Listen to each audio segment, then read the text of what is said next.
आज की हमारी क्लास का एजेंडा क्या है? सही है, आज की हमारी क्लास का एजेंडा ये है कि जो सब्जेक्ट है ये रिसेंटली जो है प्यारे बच्चों, ये क्या हो गया, ये रिसेंटली जो है ये मर्ज्ड हो चुका है। ऐसा ही है।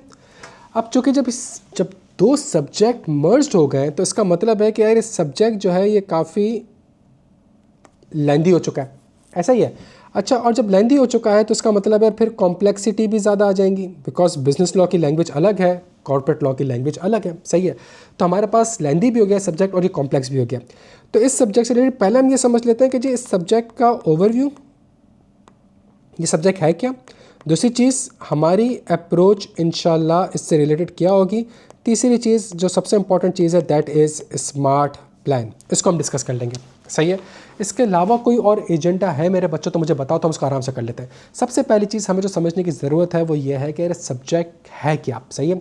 इस सब्जेक्ट के अंदर हमारे पास जो है वो क्या क्या चीज़ें, क्यों ये दो सब्जेक्ट मर्ज हुए हैं और किस तरीके से दो सब्जेक्ट जब मर्ज हो रहे हैं तो ये काफ़ी लेंथी हो रहा है, काफ़ी कॉम्प्लेक्स हो रहा है। तो इसका सॉल्यूशन क्या है, इसका सॉल्यूशन क्या है।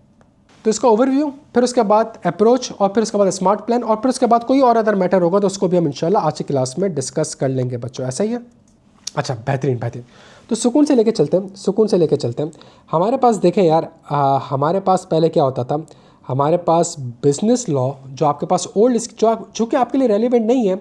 अब तो क्योंकि मैं सारी चीज़ आपसे शेयर करूंगा मेरा बच्चा, A to Z सारी की सारी चीज़ आपसे शेयर होंगी। सही है, मैं सारी की सारी चीज़ आपको दिखा भी दूंगा। सही है। तो अगर आप देखें तो आपके पास पहले ये 100 नंबर का पेपर होता था बिजनेस लॉ का, और आपके पास primarily legal system, contract act और अदर बिजनेस लॉस।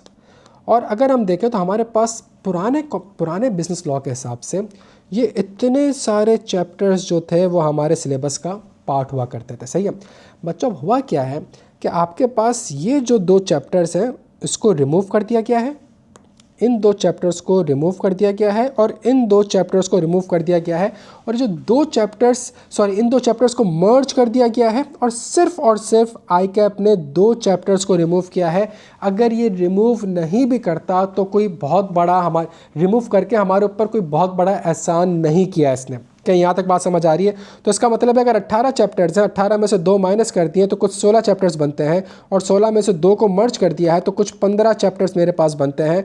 तो क्या ये कहना जायज़ होगा कि बिजनेस लॉ का कोर्स जो पुराना था वो मोर और लेस वही है? मैं पूरी ग्रेड आपके साथ लेके चलूंगा, पूरा ही आपको एक्सप्लेन करूंगा, लेकिन पहले मैं जो पहली चीज़ मैं आपको समझाने की कोशिश कर रहा हूँ दैट इज़ दी जो मर्जर हुआ है। तो मर्जर होकर ऐसा नहीं हुआ कि कुछ चीज़ें डिलीट की गई हैं, इतना कोई सिग्निफिकेंटली डिलीट नहीं किया गया, और आपके सामने एनालिसिस बड़े ज़बरदस्त है कि हर अटैम्प्ट में क्या क्या चीज़ें आई हैं, क्या क्या चीज़ें नहीं आई हैं। सही है। तो अगर वैसे मैं देखूं तो ग्रेड बी कॉन्ट्रैक्ट एक्ट देखूं, ग्रेड सी कॉन्ट्रैक्ट एक्ट देखूं, तो यहाँ मेरे पास कोई 9 से 10 चैप्टर्स आते हैं, 9 से 10 चैप्टर्स आते हैं मेरे बच्चों। सही है। और उसके बाद जो है मेरे पास फिर अदर बिजनेस लॉस आते हैं जिसके अंदर मेरे पास पार्टनरशिप आता है, और उसको मैं बड़ा आराम से, अच्छा फ़िलहाल अगर मैं आपके साथ बिज़नेस लॉ को डिस्कस करूं, सही है।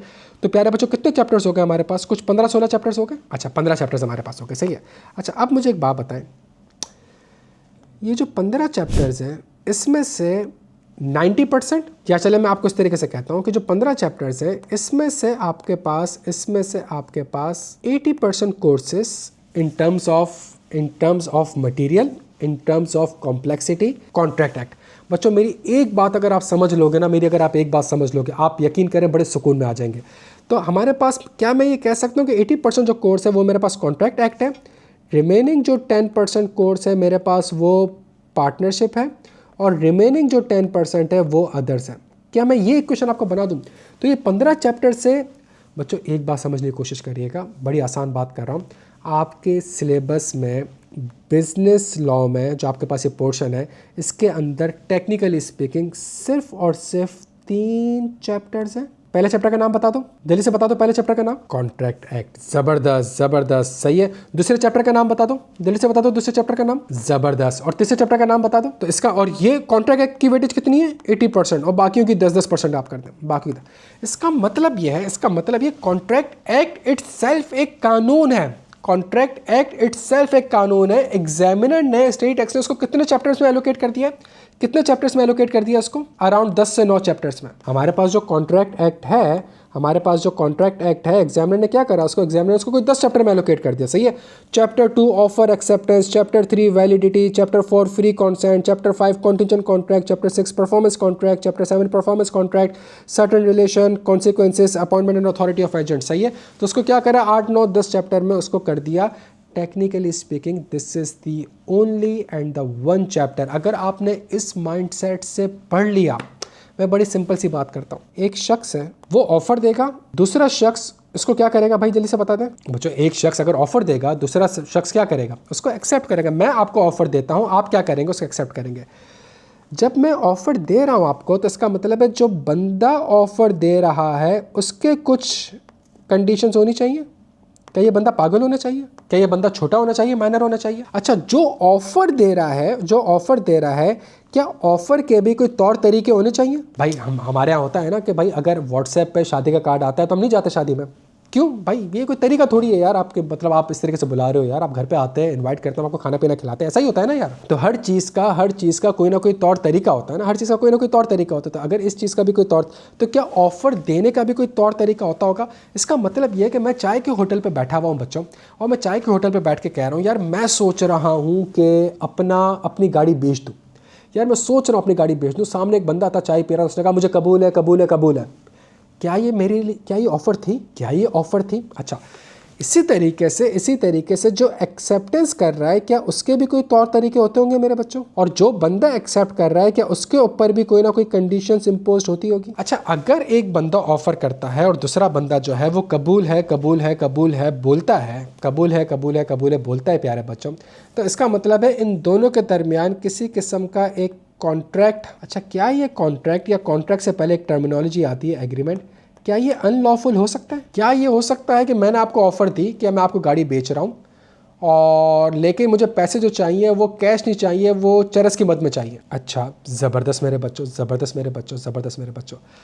अच्छा, जब मैंने एक चीज़ कही, मैंने अपनी किसी इंटेंशन का इजहार किया, आपने उसको एक्सेप्ट कर लिया, क्या हम दोनों के पास एक ऑप्शन होना चाहिए कि कल को मैं इस ऑफ़र को रिवोक कर सकता हूँ और कल को आप भी अपनी एक्सेप्टेंस को रिवोक कर सकते हैं? बच्चों ऐसा ही है भाई, अगर मैंने आपको ऑफर दी, आपने एक्सेप्ट नहीं करी, और जब आपने एक्सेप्ट नहीं करी तो मैं रिवोक कर सकता हूँ। मैं कहता हूँ यार मेरी तरफ से डील कैंसिल। या आपने एक्सेप्ट कर ली और मेरे तक एक्सेप्टेंस अभी तक नहीं पहुंची और इससे पहले आप चाहे तो उसको रिवोक कर सकते हैं। भाई रिवोकेशन हो सकती है। अच्छा, जब ऑफर भी हो गई मेरे बच्चों, एक्सेप्टेंस भी हो गई, मतलब मैंने आपको एक ऑफर करी, आपने उस ऑफर को एक्सेप्ट कर ली, तो फिर अगली चीज़ परफॉर्मेंस आएगी। परफॉर्मेंस में टाइम आएगा। भाई मैंने आपको ऑफर करी, मैं आपको बैच पढ़ाऊंगा, और मैं आपको बैच पढ़ाने जाता हूँ सितंबर अगस्त टाइम के बाद। क्या मैंने अपनी परफॉर्मेंस पूरी कर दी है? या मैं आपको कहता हूँ भाई ठीक है मैं पढ़ा तो रहा हूँ, लेकिन पढ़ने के लिए तुम इधर यूरोप आ जाओ, क्या मेरी तरफ से परफॉर्मेंस पूरी हो गई है? तो कॉमन सेंस वाली बात है ना बच्चों। तो इसका मतलब है कुछ टाइम प्लेस से रिलेटेड चीज़ें होती होंगी। फिर उसके बाद अगर परफॉर्मेंस में मैंने क्या कर दिया, ब्रीच कर दिया, जो परफॉर्मेंस एग्री हुई थी वो परफॉर्मेंस पूरी नहीं कर सका। एक शिपिंग कंपनी ने वादा किया था कि मैं आपको 23 मार्च तक ऑयल आपके पोर्ट पे डिलीवर कर दूंगी, क्या वो परफॉर्मेंस पूरी कर सकी? जो स्ट्रेट ऑफ हॉर्मस में उसका शिप फंसा हुआ है, क्या वो परफॉर्मेंस पूरी कर सकी? तो इसका मतलब है परफॉर्मेंस जो है वो ब्रीच भी हो सकती है। बच्चों डायग्राम थोड़ी बहुत समझ में आ रही है, कुछ एक कॉमन सेंस समझ में आ रहा है कि मैं आपको ऑफर दूंगा, ऑफर के कुछ तौर तरीके होंगे, ऑफर की कुछ कंडीशन होगी, जो बंदा ऑफर दे रहा है वो कुछ उसके एलिजिबिलिटी क्राइटेरिया होगा, सही है। सामने वाले को ऑफर दे रहा है तो सामने वाला उसको एक्सेप्ट करेगा, उसके कुछ तौर तरीके होंगे, उसकी कुछ कंडीशन होंगी। ये जो ऑफर और एक्सेप्टेंस हुई है ये रिवोक भी हो सकती हैं, ऐसा ही है। जब ये रिवोक हो जाएंगी तो ऑफर और एक्सेप्टेंस मिलकर एग्रीमेंट बनता है, फिर एग्रीमेंट मिलकर कॉन्ट्रैक्ट बनता है, और एग्रीमेंट और कॉन्ट्रैक्ट की भी कुछ कंडीशंस होती हैं, सही। जो कंसिडरेशन होगी वो अनलॉफुल नहीं होनी चाहिए, और जब कॉन्ट्रैक्ट बन गया तो फिर जो एग्री आपने किया था वो आपने परफॉर्म करना है। कल को परफॉर्म आप नहीं कर सके तो ब्रीच हो जाएगा। प्यारे बच्चों, ये चैप्टर 1 से लेके या चैप्टर 2 से लेके चैप्टर 10 है। तो रिवोकेशन का अलग चैप्टर बना दिया, ऑफर का अलग चैप्टर बना दिया, एक्सेप्टेंस का अलग चैप्टर बना दिया, एग्रीमेंट का अलग चैप्टर बना दिया, कॉन्ट्रैक्ट का अलग चैप्टर बना दिया, परफॉर्मेंस का अलग चैप्टर बना दिया। अगर चैप्टर वाइज कंफ्यूज हो गए मेरे बच्चों तो लॉ में ग्रिप नहीं आएगी। क्या यहाँ तक बात समझ आती है? हर चीज़ आपस में लिंक्ड है। सवाल जो है वो चैप्टर वाइज नहीं आएगा आपके पास, सवाल जो है वो कॉन्ट्रैक्ट एक्ट से आएगा आपके पास, सही है। तो कॉन्ट्रैक्ट एक्ट की ए से लेके जेड तक एक कंप्लीट पिक्चर अगर नहीं होगी तो पेपर पास नहीं कर सकते। क्या यहाँ तक बात समझ आती है लॉ में? तो अपने जहन से ये 8 चैप्टर 9 चैप्टर 10 चैप्टर हटा देना। Yes, with respect to the concept, ठीक है। आज ऑफर पढ़ेंगे चैप्टर 1 में, कल एक्सेप्टेंस पढ़ेंगे चैप्टर 2 में, परसों रिवोकेशन पढ़ेंगे चैप्टर 3 में, उसके बाद जो है वो एग्रीमेंट पढ़ेंगे, उसके बाद जो है वो कंसिडरेशन पढ़ेंगे, उसके बाद जो है वो हम कॉन्ट्रैक्ट पढ़ेंगे, उसके बाद जो है परफॉर्मेंस ऑफ कॉन्ट्रैक्ट पढ़ेंगे। उसका इंडिविजुअली कॉन्सेप्ट को पढ़ना सही है, लेकिन उन सबको हमने आपस में क्या करना है प्यारे बच्चों, उन सबको एट दी एंड आपस में क्या करना है, एट दी एंड जब तक हम आपस में लिंक नहीं करेंगे ये चैप्टर ये सब्जेक्ट कभी भी हमारा समराइज्ड नहीं होगा। क्या यहाँ तक बात समझ आती है? तो मैं आपको ये बता रहा हूँ कि एग्जामिनर के अगर आप ये लेके चलेंगे तो आप तो बिल्कुल परेशान हो जाएंगे भाई। अगर मैं इसको लेके चलूँ तो मैं तो बहुत परेशान हो जाऊंगा कि अभी भाई 18 चैप्टर 15 चैप्टर। इसी तरीके से पार्टनरशिप के क्या 3 चैप्टर्स हैं मेरे बच्चों। पार्टनरशिप होती क्या है? पार्टनर्स का आपस में एक दूसरे से ताल्लुक, पार्टनर्स का थर्ड पार्टी से ताल्लुक, खत्म टॉपिक। तो पार्टनरशिप एक्ट आपका एक ही है, एक ही कानून है, एक ही कानून है, सही है। उसको डिफरेंट चैप्टर्स में एलोकेट कर दिया। IAS 16 वगैरह पढ़ा हुआ है कुछ काउंटिंग में? IAS 16 प्रॉपर्टी प्लांट इक्विपमेंट या IAS 2 इन्वेंट्री, ये कुछ पढ़ा हुआ है आपने? तो मुझे एक बात बताएं, IAS 16 के ऊपर मैं 6 चैप्टर बना सकता हूँ। What is IAS 16, what is property plant and equipment, initial recognition, subsequent recognition, subsequent measurement, depreciation, useful life, impairment, जितने चाहो। तो क्या ये 10-15 चैप्टर्स है? नहीं, एक ही टॉपिक है IAS 16। थोड़ी सी आसानी आई मेरे बच्चों को। तो मेरा जो पर्पस होगा पढ़ाने का, वो पढ़ाने का पर्पस ये होगा कि चैप्टर 2 जब चैप्टर 3 पढ़ा रहा हूँ तो चैप्टर 2 से लिंक कर रहा हूँ, जब चैप्टर 4 पढ़ा रहा हूँ तो 4 को 3 और 2 से लिंक कर रहा हूँ, जब चैप्टर 5 पढ़ा रहा हूँ 4 3 2। और मैं पढ़ाऊंगा इस तरीके से, जो कि आप बड़ी इंपॉर्टेंट चीज़ है कि अगर एक कॉन्सेप्चुअल फ्रेमवर्क समझ आ गया ना, अभी जो थोड़ी बहुत हमने 10-15 मिनट डायग्राम डिस्कस करी, 10-15 मिनट डायग्राम डिस्कस करी, तो हमने 10 चैप्टर डिस्कस कर लिए यार।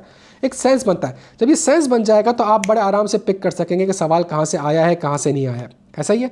तो बड़ा ज़रूरी है कि कॉन्सेप्चुअली अगर हम इस सब्जेक्ट को लेके चलेंगे, चीज़ों को लिंक करेंगे, चीज़ों की लॉजिक के ऊपर फोकस करेंगे, चीज़ों की ड्राफ्टिंग के ऊपर फोकस करेंगे, तो ये जो सब्जेक्ट है आपका, ये सब्जेक्ट आपको काफ़ी इंटरेस्टिंग लगेगा मेरे बच्चों। इंटरेस्टिंग भी लगेगा, प्लस चीज़ें रिटेन भी हो जाएंगी, प्लस सवाल पिक कर सकोगे कि सवाल ये कहाँ से आया है। क्लियर है मेरे बच्चों? ज़बरदस्त हो गया मेरे बच्चों, ज़बरदस्त। अच्छा, तो इसका मतलब है बिजनेस लॉ से रिलेटेड अगर मैं देखूँ, तो business law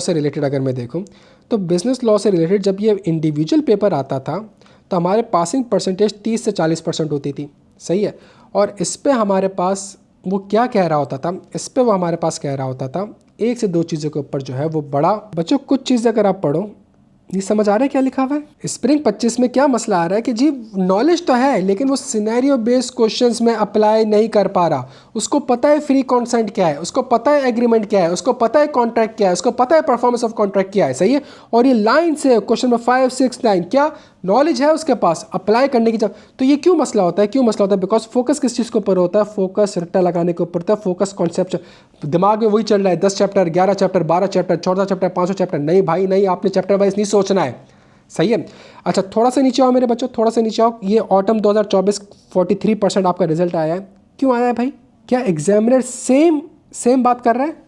exactly same comment बच्चों, ऐसा ही है।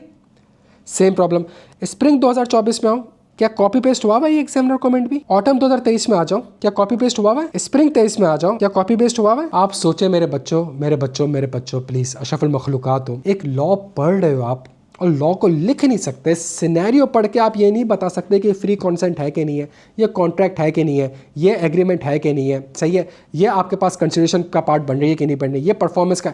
अगर आप ये कर नहीं पा रहे, इसका मतलब है आपकी पढ़ने में मसला है बच्चों। आपको चीज़ें याद हैं, आप लिख नहीं पा रहे। तो क्यों नहीं लिख पा रहे? सेल्फ राइटिंग का मसला ही नहीं है। सेल्फ राइटिंग वो आपसे किसी भी आप सारे पिछले 3 साल के कॉमेंट देख लो, पिछले 10 अटेम्प्ट देख लें, वो आपसे ये कह ही नहीं रहा है कि जी आपकी राइटिंग का मसला है।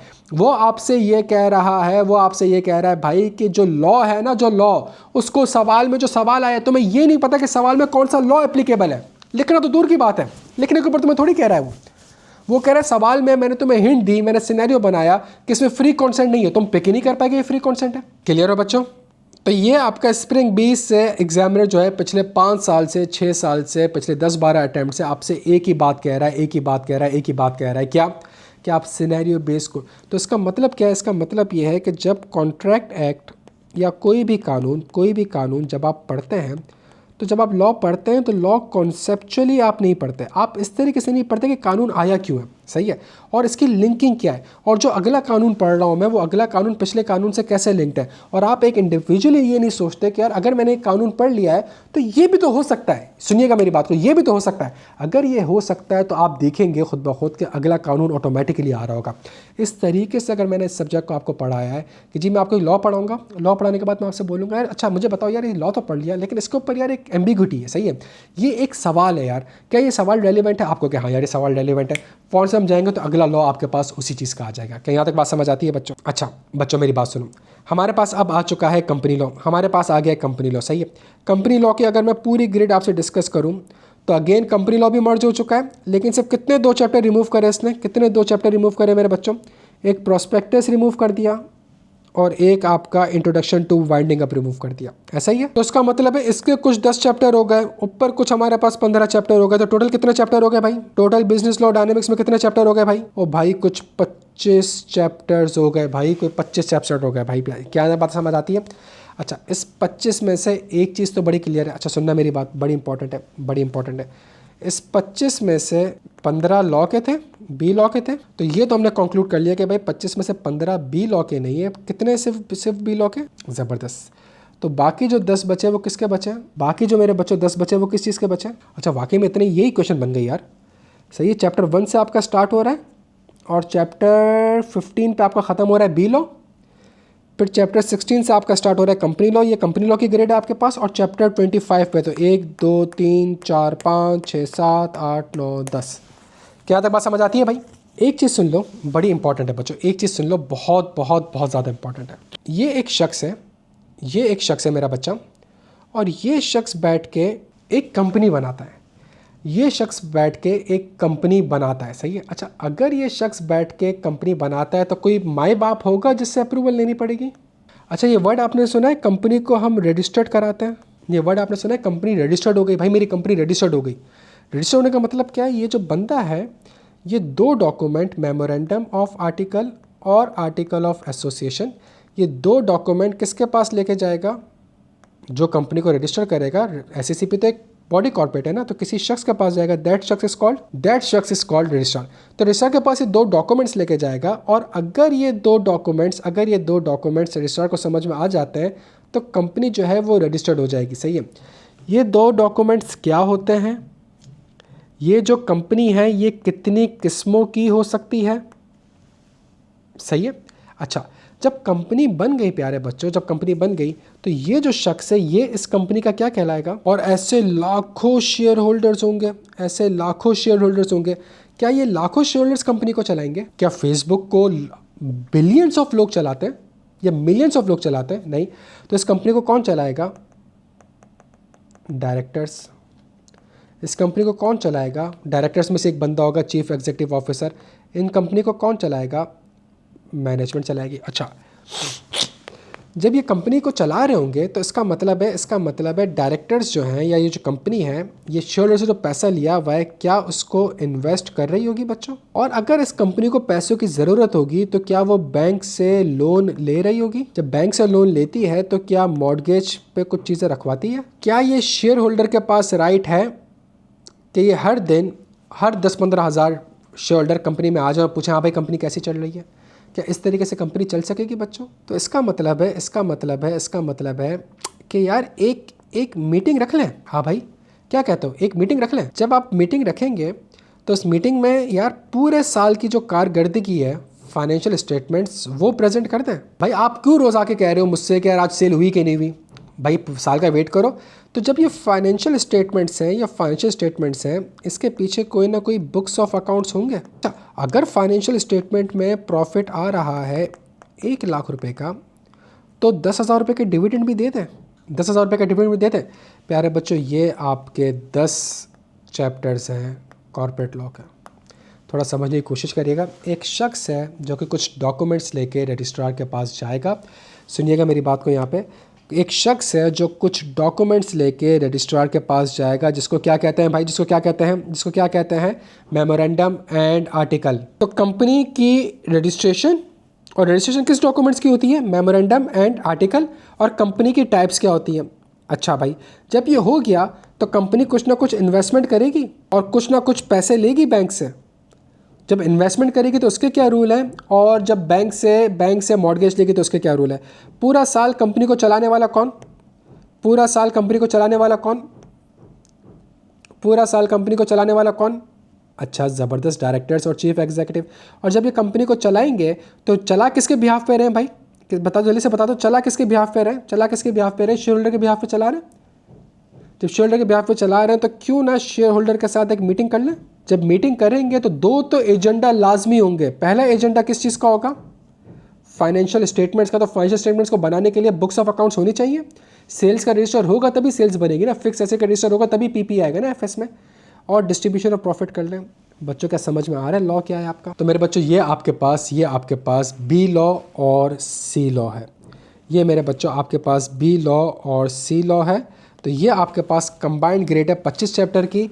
मेरे हिसाब से पढ़ोगे ये 25 चैप्टर नहीं है, ये सिर्फ और सिर्फ आपके 5 से 6 टॉपिक्स है मेरे बच्चों। आपकी कंबाइंड वेटेज जो है वो ये है कि लीगल सिस्टम जो है वो 3 से 6 नंबर का है। कॉन्ट्रैक्ट एक्ट 25 से 32 नंबर की वेटेज है इसकी भाई। कॉन्ट्रैक्ट एक्ट की वेटेज 25 से 32 नंबर की है। अदर बिजनेस लॉ जिसके अंदर पार्टनरशिप वगैरह आ रहा था 15 से 20 नंबर की है। कंपनीज एक्ट इनकॉर्पोरेशन 12 से 17 मार्क्स की। मैनेजमेंट एंड एडमिनिस्ट्रेशन 10 से 15 मार्क्स की।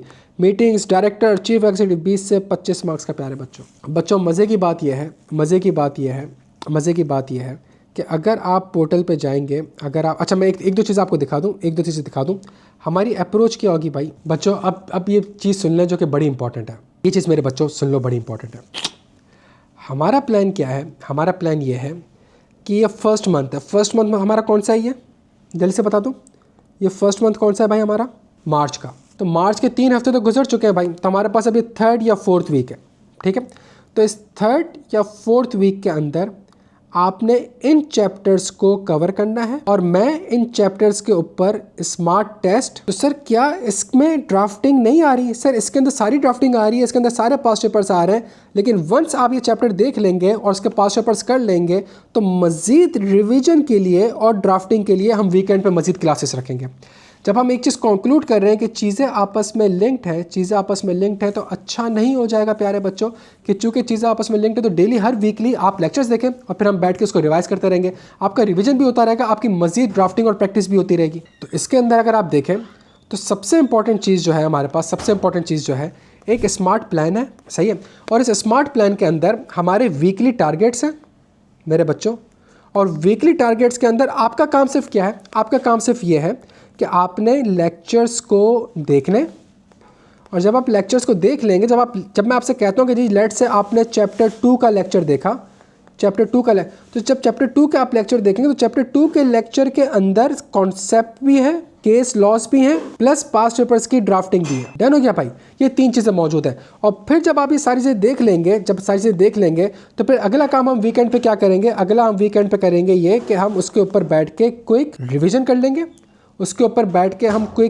लेंगे। और मज़ीद जो हमारे क्विज़ेज़ होंगे जो हमारे वीकली क्विज़ेज़ होंगे उसकी ड्राफ्टिंग कर लेंगे ताकि बच्चे की वीकली असेसमेंट होती रहे। बच्चों कोर्स बड़ा है, अप्रोच हमारी क्लियर है। अगर हम हर हफ्ते इस सब्जेक्ट को लेके चलेंगे तब जाके हम इस सब्जेक्ट को 30 जून तक कंप्लीट कर सकेंगे। ऐसा है, मेरी अप्रोच के साथ चलोगे, इस तक चलोगे, 30 जून तक आपका ये कोर्स आराम से कंप्लीट हो जाएगा, मैं गारंटी आपको देता हूँ। और बिज़नेस लॉ और कंपनी लॉ के जो लेक्चर्स हैं हार्डली 60 to 70 आवर्स के, तो अगर मुझे 3 महीने में भी इसको कंप्लीट करना है, लेट से 3-3.25 महीने में भी कंप्लीट करना है, तो मेरे पास 12 हफ्ते हैं यार। 3 महीने में मेरे पास 12 हफ्ते हैं। हर हफ्ते मुझे कितने लेक्चर्स देखने होंगे बच्चों? हार्डली 5 घंटे के lectures, 5 to 6 hours lectures weekly दिन में कितने के देखने होंगे? हाँ जी, दिन में कितना देखना होगा? क्या ये टाइम नहीं? तो क्या एक दिन में 1 घंटा नहीं दे सकते और वीकेंड पे 1 से 1 घंटा मुझे नहीं दे सकते? बिकॉज जैसे स्टडी प्लान आपको ग्रुप में शेयर हो जाएगा बच्चों, स्टडी प्लान पूरा ही आपको ग्रुप में शेयर हो जाएगा, पूरा स्टडी प्लान आपको कौन सा टॉपिक क्या पढ़ना है, कैसे पढ़ना है, ईच एंड एवरीथिंग आपको शेयर हो जाएगी। डन हो गया बच्चों? एक और चीज़ जो कि बड़ी इंपॉर्टेंट है, हमारे पास ये जितनी भी चीज़ें हो गई बच्चों, ये जितनी भी चीज़ें हो गई, इसमें बड़ा मसला होता है चीज़ों को आपस में लिंक करना और समराइज़ करना। तो आपके पास ये जितने भी टॉपिक्स हैं इन सब की आपके पास एक ज़बरदस्त 1 पेजर मौजूद होगा। क्या तक बात समझ आती है? तो जितने भी, चाहे वो बी लॉ का टॉपिक हो, चाहे वो सी लॉ का टॉपिक हो, उसके ऊपर आपको किताब और स्मार्ट हैंडआउट जो है वो ज़बरदस्त मिलेंगे। अगर मैं आपसे सी लॉ की बात करूँ तो सी लॉ के अंदर हमारे पास जितने भी जो बुक है और जितने भी स्मार्ट हैंडआउट्स हैं, वो सारे के सारे स्मार्ट हैंडआउट जो है वो आपको कंपाइल्ड और समराइज मिलेंगे। बिकॉज सब्जेक्ट लेंथी है, तो पढ़ने की अप्रोच थोड़ी सी एफिशिएंट रखनी है हमने, चीज़ों को लिंक करके पढ़ना है, कनेक्ट करके पढ़ना है।